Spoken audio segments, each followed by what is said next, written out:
Hello everyone, welcome back to Vision Point and iOS. I am Anjali Malviya, your English expert. तो yes, आज होगा हमारा lecture 3 tall trees. Okay, तो हमने last lectures में देखा था कि हमने पोएम को समझा था और फिर उसके बाद से हमने उसके क्वेश्चन आंसर्स किए थे. आज हम करेंगे पर्सोनिफिकेशन. ओके, तो हम ग्रामर पे आ जाएंगे. तो आज हम पढ़ेंगे पर्सोनिफिकेशन. तो हमारी ये जो पोएम थी तो हमने देखा कि किस तरह से जो पोएट थे उन्होंने टॉल ट्री को एक मैन से, एक ह्यूमन बीइंग से कंपेयर किया था कि किस तरह से जो हमारे गार्जियन हैं जो हमें प्रोटेक्ट करते हैं, राइट, उसी तरह से जो एक टॉल ट्री है वो भी शेल्टर प्रोवाइड कराता है. तो उन्होंने बेसिकली उनको कंपेयर किया था. तो ये जो कंपैरिजन हो गया, ये जो इन्होंने डिस्क्राइब किया ह्यूमन बीइंग को एज अ टॉल ट्री या फिर टॉल ट्रीज को एज अ ह्यूमन बीइंग, तो ये इसको हम बोलते हैं पर्सोनिफिकेशन. ओके, तो इसी के बारे में आज हम पढ़ेंगे. सो यस, पर्सोनिफिकेशन है क्या ये देख लेते हैं. So personification is when you give human qualities and human characteristics to an object, animal or idea. अब देखो यहाँ पे क्या था, हमने ट्री को, एक टॉल ट्री को एक ह्यूमन बीइंग की तरह किया था, एक ह्यूमन बीइंग की तरह देखा था. ठीक है, जो ह्यूमन बीइंग में क्वालिटीज़ होती हैं, उनके जो कैरेक्टरिस्टिक्स हैं, हमने उनकी बात की थी वहाँ पे. अंडरस्टूड. तो इसी को बोलते हैं पर्सोनिफिकेशन. तो ये जो पोएम थी हमारी, इट वाज अबाउट पर्सोनिफिकेशन, कि किस तरह से हम डिस्क्राइब करते हैं, राइट. सो यही इसी को बोलते हैं personification. So I hope this is clear.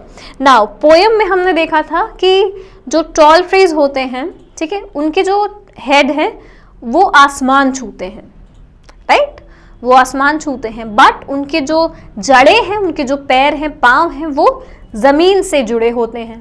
उसी तरह से ह्यूमन बीइंग भी होते हैं कि चाहे वो जितनी भी ऊंचाइयां क्यों ना छू लें, समझ रहे हो, बट उनके जो पैर हैं, जो पाँव हैं, वो हमेशा जुड़े होने चाहिए ज़मीन से. इसका मतलब ये हुआ कि चाहे एक ह्यूमन बीइंग जितनी भी सक्सेस पा ले, ठीक है, चाहे जितना भी वो एम्पावर्ड हो जाए, बट अगर उसको ये जो अपनी सक्सेस है ये हमेशा बना के रखनी है, उसको एक लॉन्ग टर्म के लिए चाहिए, तो हमेशा उसको अपने ज़मीन से जुड़े होना चाहिए. मतलब कि उसको कभी किसी जो उससे वीक है उसका मजाक नहीं उड़ाना चाहिए, उसकी एडवांटेज नहीं लेना चाहिए, समझ रहे हो, हमेशा काइंड, हम्बल होना चाहिए. तो ये हमने देखा. फिर उसके बाद हमने देखा कि जैसे ट्रीज़ हैं वो जब शाम होती है, इवनिंग के टाइम, तो सारी जो बर्ड्स हैं, सारी चिड़िया हैं, वो ट्रीज़ में आ जाती हैं वापस से. क्यों? क्योंकि वो वहाँ पे अपना घोंसला बनाई होती हैं और ट्रीज़ क्या करते हैं, उन घोंसलों को प्रोटेक्ट करते हैं, राइट, प्रोटेक्ट करके चलते हैं. तो इसी तरह से ह्यूमन बीइंग भी होते हैं, क्योंकि वो अपने लव्ड वंस के लिए चाहते हैं कि उन्हें सारे आराम मिले. उसी तरह से ट्रीज़ ने भी किया, राइट. फिर उसके बाद से जब रात में हमने देखा, उसके बाद पोएम में, कि रात में जब पूरी दुनिया सो रही है, बट जो ट्रीज़ हैं वो चांद की जो चांदनी है उस रोशनी में झांक रहे हैं, सारी दुनिया को देख रहे हैं, मॉनिटर कर रहे हैं एज अ जैसे नाइट वॉचमैन ना, कि वो सब कुछ देख रहे हैं. उसी तरह से ह्यूमन बीइंग भी होते हैं, राइट. हमारे जो घर के बड़े होते हैं उनकी रिस्पॉन्सिबिलिटीज कुछ होती हैं. हम सबके घर में होता है ना ये कि रात में सोने के पहले दरवाज़ा लॉक है कि नहीं, बाहर का सारी लाइट्स अच्छे से ऑफ हैं या नहीं, राइट. ये सब हमारे घर के बड़े देख के तभी सोते हैं, है ना, कि बाहर सब लॉक है, डोर लॉक है कि नहीं, कहीं मेन गेट खुला तो नहीं है, छत का दरवाज़ा खुला तो नहीं है.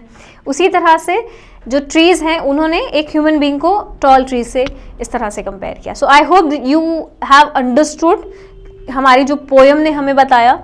सो इसी को हम जो ये कंपैरिजन है, ये जो डिस्क्रिप्शन है कि एक ट्री में हमने ह्यूमन बीइंग की क्वालिटीज़, कैरेक्टरिस्टिक्स को डिफाइन किया, ताकि हम बेसिकली हम ह्यूमन बीइंग की ही बात कर रहे थे उस पोएम में. इसी को बोलते हैं पर्सोनिफिकेशन. ओके, तो देखो कुछ और एग्जाम्पल्स देखो पर्सोनिफिकेशन के अदर देन दिस. तो जैसे ये एक सेंटेंस है जो हमने लिया है, ठीक है. अब देखो इसमें हम लोग एक क्लाउड, बादलों की बात कर रहे हैं, तो हमने इनका डेफिनेशन, एक्सप्लेनेशन भी हम देखेंगे अभी. बट अभी इस सेंटेंस को देखो इधर, कि हमने क्लाउड की बात की, बादलों की. Okay, so the cloud cries tears of grief over the town.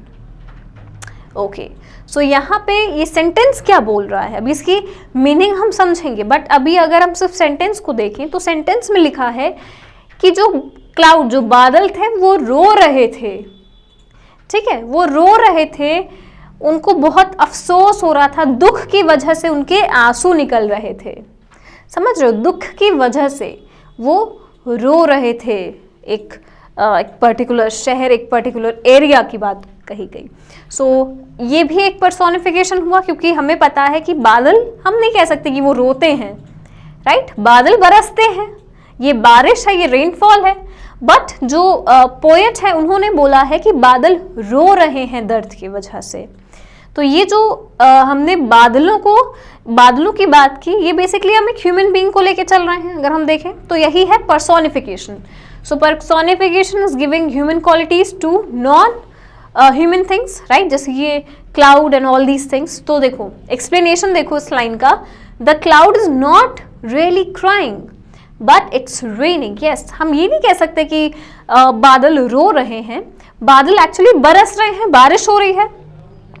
The author uses the word tear or the grief to help create a mood of sadness or for the story. But यहाँ पे ये जो ये use हुआ है cry, रोना and sadness, ये basically इन्होंने कहा है कि ये poem जो ये story है, ये basically उन्होंने बताई है कि वो sad, जो sadness है जो story में, उसको वो define कर रहे हैं, समझ रहे हो। तो इसी को बोलते हैं personification. So personification is a kind of metaphor in which a non-human thing or a quality is talked about as if it were human. Clear है? So the angry, brooding storm clouds pelted me with their disapproval. Yes, हम लोग कई बार कहते हैं ना कि आज जो बादल हैं वो भी रोए हैं मेरे साथ, या फिर जब थंडरस्टॉर्म, जैसे बिजली चमकती है, लाइटनिंग, राइट, तो हम कहते हैं ना कि बादल आज बहुत गुस्से में है, नाराज हैं, इसलिए वो इतना गरज रहे हैं। तो ये सारे जो हम कंपैरिजन करते हैं, इसी को हम बोलते हैं पर्सोनिफिकेशन। ठीक है, क्लियर है? So I hope this much is clear to you.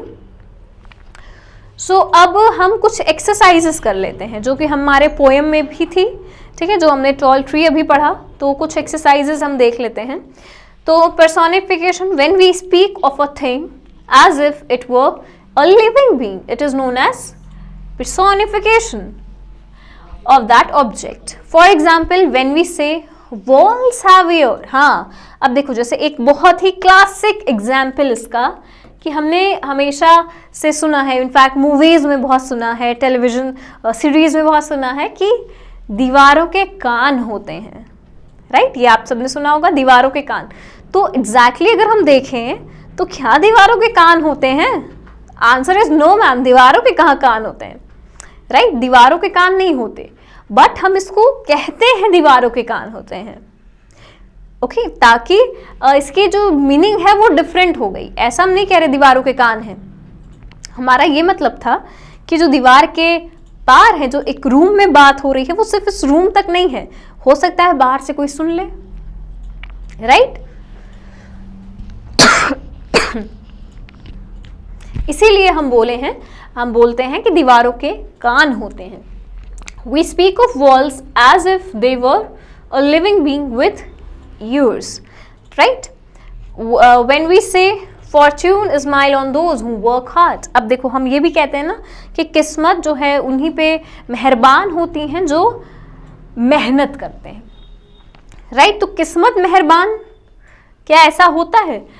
But we give a human form and a smile to good luck. It's actually आप किसी को मोटिवेट करते हो तब आप बोलते हो ना कि आप हार्ड वर्क करोगे तो किस्मत आपकी डेफिनेटली चमकेगी, जो गॉड है वो आपके फेवर में होगा जब आप हार्ड वर्क करोगे, ओके। तो ये सब क्या है? पर्सोनिफिकेशन, ठीक। So personification adds richness to the meaning, makes a thought vivid and clear, and relates an object/idea to the world of the humans. Clear? So think of some commonly used personification associated with the words given below. The first one is done for you as an example. अब देखो ये कुछ exercises हैं okay जिन्हें हम करेंगे। जैसे देखो पहला वाला इन्होंने खुद करके दिया हुआ है ओके। पहला वाला क्या है, books are our best friends. जो किताबें हैं वो हमारी सबसे अच्छी दोस्त होती हैं, किताबें आर बेस्ट फ्रेंड्स। ठीक है, जैसे एक अब्दुल कलाम जी जो थे उन्होंने कहा कि अगर आप एक किताबों से दोस्ती करोगे, अगर आप किताबों को अपना संगी साथी समझोगे राइट, तो वो आपको बहुत अच्छी अच्छी नॉलेज देंगी, बहुत अच्छी शिक्षा देंगी। क्योंकि हम कहते हैं ना कि संगति का असर पड़ता है राइट। तो उन्होंने बोला था कि अगर आप किताबों को अपना संगी साथी बनाओगे तो उनका असर आप पे पड़ेगा राइट। तो इसीलिए बहुत ज़रूरी है कि हम सब, इनफैक्ट अगर आपने नहीं कोशिश की है तो आज ही से ये ट्राई कीजिए, ठीक है, कि जो बुक्स हैं वो रीड करने की कोशिश कीजिए।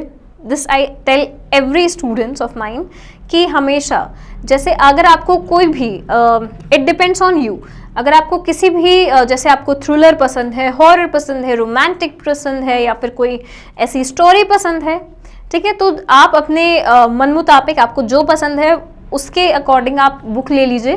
ठीक है, इंग्लिश में लेंगे तो बेटर है क्योंकि उससे आपकी रीडिंग स्किल अच्छी होगी, प्लस जो वर्ड है आप नए नए वर्ड सीखोगे। ठीक है, और स्टोरी तो आपको समझ आएगी ही आएगी क्योंकि आजकल गूगलिंग है, तो you can just write down the word and it will give you a meaning right. तो कोशिश कीजिए कि एक हैबिट डालिए बुक रीडिंग की। शुरुआत में थोड़ा डिफिकल्ट होगा बट धीरे धीरे एक आदत बन जाएगी आपकी। क्लियर है, जब आपको इंटरेस्ट आने लगेगा तो आप चाहोगे कि और पढ़ना, तो वही बुक पढ़िए जो उसमें आपको मज़ा आता है। ठीक है, मैं ये नहीं कह रही text book, but yes horror, thriller, anything, whatever you like, okay, to do read your textbook and do read your books and tell me in the comment section कि आपने कोई बुक आपने आज तक पढ़ी है तो उनका नाम या कुछ भी। ओके, चलो, सो ये तो एक टिप हो गए। Now back to the class, personification. So yes, books are our best friends, किताबें हमारी सबसे अच्छी दोस्त होती हैं, तो ये भी एक पर्सोनिफिकेशन हो गया। उसी तरह से ये आपका कुछ एक्सरसाइज है, जैसे लव राइट, अपॉर्चुनिटी, अर्थ, टाइम, ये सारे ऐसे कुछ वर्ड हैं जिसको आपको इसके आगे पर्सोनिफाइड करना है। जैसे लव इज ब्लाइंड राइट, प्यार अंधा होता है। सो ये जो प्यार अंधा होता है ये भी एक क्या है, पर्सोनिफिकेशन है, लव इज ब्लाइंड राइट। तो ऐसे ही बहुत सारे और भी टर्म हैं जो कि आप इसमें यूज कर सकते हो राइट। जैसे ओके, लव इज ब्लाइंड या divine, so it is written over here only कि प्यार अंधा होता है। ओके, फिर अपॉर्चुनिटी, फिर नेक्स्ट है अपॉर्चुनिटी। ठीक है, अपॉर्चुनिटी नॉक्स वंस। अब देखो अपॉर्चुनिटी जो है वो सिर्फ एक बार आपका दरवाजा खटखटाती है। ठीक है, ये भी एक पर्सोनिफिकेशन हो गया क्योंकि ऐसा तो नहीं है कि अपॉर्चुनिटीज आ रही हैं दरवाजा खटखटा रही हैं right. Then earth, earth is our mother, mother earth. Yes, जो हमारा ये अर्थ है, पृथ्वी है, ये एक प्लैनेट है राइट। ये एक प्लैनेट है, हमें पता है, जहाँ पे लाइफ पॉसिबल है। हम सब जो ह्यूमन बीइंग हैं, इनफैक्ट एनिमल हैं, प्लांट्स हैं, हम सब यहीं पे रहते हैं अर्थ में। तो इस अर्थ को हम अपनी माँ समझते हैं राइट। जैसे भारत माता हो गया, ठीक है, तो हमारा जो ये लैंड है, हमारा जो इंडिया है, हम इसको एज अ मदर समझ रहे हैं अपनी राइट, एक माँ, ताकि हम उसके साथ इतना अटैच हो जाते हैं राइट। तो ये जो हम अपनी मदरलैंड समझ रहे हैं, अपने अर्थ को, अपने इंडिया को, तो ये सारी क्या है, एक पर्सोनिफाइड है राइट। हमने क्योंकि उन्हें समझा है एग्जैक्टली। अगर हम बात करें तो earth is a planet right, ये एक प्लैनेट है। क्लियर है। देन टाइम, नेक्स्ट है टाइम। नाउ टाइम का क्या है, times waits for none. Yes, जो वक्त है वो किसी के लिए इंतजार नहीं करता। वेट का मतलब होता है इंतजार करना, एंड नन का मतलब किसी के लिए भी नहीं। सो वक्त कभी किसी के लिए रुकता नहीं है, इंतजार नहीं करता है। टाइम मार्चेज ऑन, वो बढ़ता है वक्त। टाइम डज नॉट स्टॉप, वो रुकता नहीं है, समय कभी रुकता नहीं है। टाइम स्टैंड्स या स्टिल, यस तो ज़रूरी है कि हम वक्त के साथ आगे बढ़ें, क्योंकि वक्त जो है किसी के लिए नहीं रुकता। सो अगर ये देखें तो ये भी एक पर्सोनिफाइड फॉर्म है, राइट? क्योंकि हम कह रहे हैं कि एक ह्यूमन बीइंग से अगर आप कहोगे कि वक्त किसी के लिए नहीं रुकता, दैट मीन्स कि तुम्हारे एग्जाम्स नियर है, जल्दी से तुम अपनी पढ़ाई शुरू कर दो, क्योंकि वक्त जो है वो निकल जाएगा, तुम्हें पता भी नहीं चलेगा, राइट? डोंट बी लेजी, आलसी मत बनो, अपना काम करो, क्योंकि वक्त कभी किसी के लिए नहीं रुकता, किसी के लिए भी नहीं ठहरता। क्लियर है? सो इसी को बोलते हैं हम पर्सोनिफिकेशन। सो आई होप ये आप समझ गए हो, but yes one thing is for your homework, क्योंकि अभी हमने ये सारी एक्सरसाइजेस की, ठीक है, हमने देखा कि किस तरह से हम इसको पर्सोनिफाइड करके देखते हैं, बट इसके अलावा ऐसे बहुत सारी चीज़ें हैं, ऐसे बहुत सारे पर्सोनिफाइड सेंटेंस हैं, वर्ड्स हैं जो आप यहाँ पे लिख सकते हो, राइट? तो वो आपको होमवर्क है कि अदर देन दिस जो मैंने अभी एक्सप्लेन किया, उसके अलावा और आप क्या लिख सकते हो। क्लियर है? So this is for you. जैसे अपॉर्चुनिटी हो गया, I am just giving you an example कि अपॉर्चुनिटी, अभी हमने देखा कि अपॉर्चुनिटी नॉक्स ओनली वंस, एक बार से दरवाजा खटखटाती है अपॉर्चुनिटी, राइट? तो आप ये भी कह सकते हो opportunity comes to those, opportunity comes to those who work hard. ठीक है, अपॉर्चुनिटी जो है वो उन्हीं के पास आती है जो हार्ड वर्क करते हैं, जो मेहनत करते हैं। तो ये भी एक हो गया पर्सोनिफाइड, राइट? तो I am just giving an example. तो इसी तरह से बाकी के भी आप लिखना, ओके? और कोई कंफ्यूजन हो, कोई क्वेरी हो, just comment down below, I will see to it.